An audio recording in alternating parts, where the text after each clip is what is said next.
Hey guys, today I want to talk about the 3 lessons that I've learned from my 15 years of being an athlete. Now, if you don't know who I am, I'm Michael Chong, a Year 2 Hong Kong Baptist University student majoring in English. And I've started swimming since the age of 4 and started official team training in primary 3 at around the age of 8. And throughout my secondary school years, I've continued training in swimming and also dabbled with soccer. And even till now, after I've quit any team training, I'm still doing sports on my own. So to me, I'm an athlete through and through. So without further ado, let's jump straight into it. The first lesson is perseverance. Now, throughout my years of swimming training, there were many times I was pushed to the absolute limits when every part of my body is hurting and screaming at me to stop. And there were times when I literally cry. I'm crying under my goggles. There are tears pouring out. I can't stop because the coach says so, and also because I know that if I want to shave off that 0.1, 0.2 seconds in my next race, I've got to keep moving. I've got to keep going, keep pushing. And seeing my teammates around me keep pushing, and also because you don't want to do bad in front of the girls, I guess, you got to keep going. And so I think having been through that, there really isn't anything in life that can be harder than that.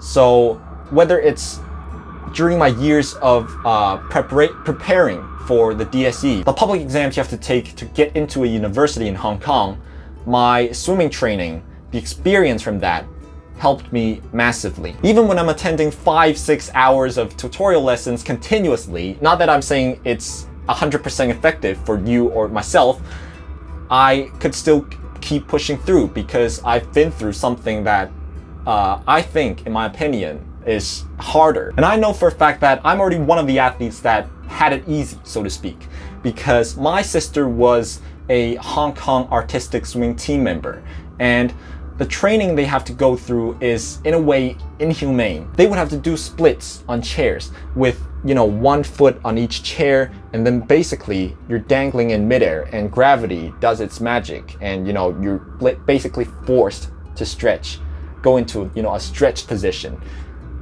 And imagine how painful that would be. And so, the girls, they would, I think crying is a pretty normal thing to do in that sort of situation.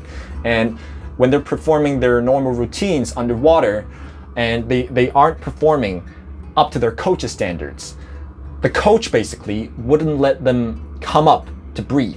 So they would be, upside down in the water with their feet pointed at the sky, and, the blood's probably rushing up to your head and you're out of oxygen. It's basically a life or death situation. So if you've been through that and you survived out of that, I don't think anything in life can take you down. So I persevere through anything because nothing can basically be worse than the worst I've endured in sports. And I think my sis understands this even better than I do. The second lesson is there are no shortcuts to improvement. If you want to get better at something, you got to do that thing over and over and over again. You could watch videos analyzing Michael Phelps' strokes. You could watch videos about how to take a proper shot, how to ping the ball from 7MLC, Become Elite, all those soccer YouTube channels. You could, get study tips from Ali Abdel, which is something I do as well. But if you or if I don't go out to the field, to the pool, to actually practice that backstroke stroke, or taking that shot or repeatedly pinging the ball for 50, 100 times, or actually doing active recall in studying, you won't actually get better at those things. So there really aren't any hacks to get better at anything. A lot of people like to complicate things, asking, how do I maintain a fast stroke rate in the last 25 meters of a 200-meter backstroke race? Or how do I take better shots? How do I remember, my English or German vocabulary items? Go and do that thing over and over and over again till you get better at them. That's the only way. And, people like myself, I like to complicate things as well. So this is a reminder for both you and myself to not overcomplicate things and to just, keep doing and you'll get better. So lesson 2, no shortcuts to improvements. The third lesson is the mind is powerful. If you're an athlete and you train every day, you're working on the physical side of your game. You're getting fitter, faster, and stronger. But if you're neglecting the mental side of the game, which perhaps makes up 70 or even 80% of competitive sports, you're not going to get the best out of yourself on game day. Because like they say, control the mind or it will control you.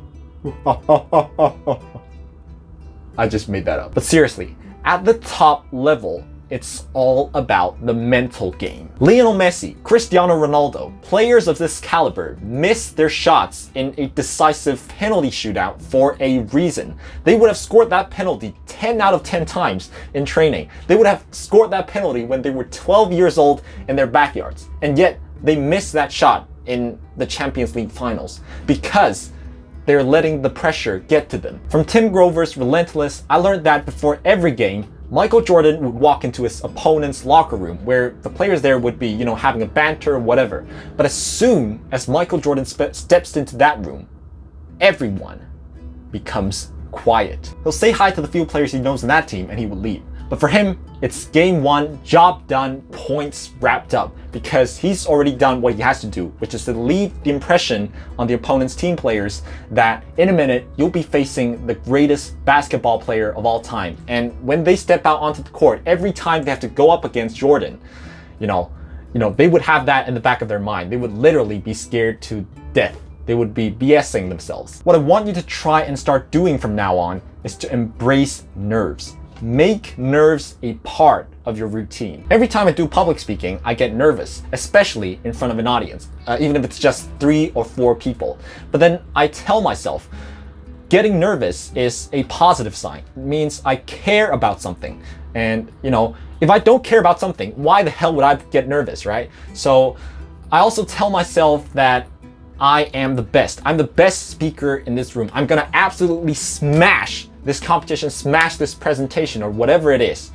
And you can actually trick the mind in a way, because the mind is kind of wonky. If you believe something through and through, your mind can't really actually differentiate between reality and, fake reality, something that's not true, but then you're making yourself think it's true. If that makes sense. The proper term for this is visualization, which is something that not only athletes find useful, but it's something that's really helpful to normal people like you and me as well. Before a soccer game, I would visualize about match situations. I would think about how I would perform a skill move, and then probably dropping my shoulder, performing a body feint, cutting inside, and then taking a shot, curling it around the keeper.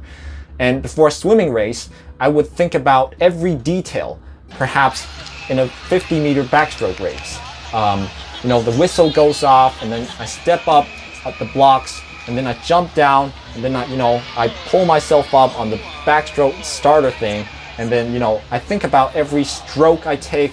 Probably I'll take 35 strokes to get to the other end of the pool. It's thinking about every detail of how you execute in the race.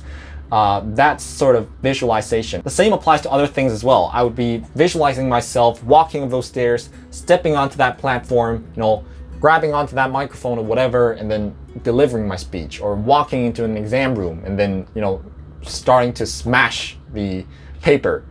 Not literally smashing it, you know what I mean. But basically, the mind is powerful if you're able to control it and use it to your advantage. So those are the lessons I have for you today. I hope you find them useful. If you do, like, subscribe, and I'll see you in the next one. All right, guys, peace.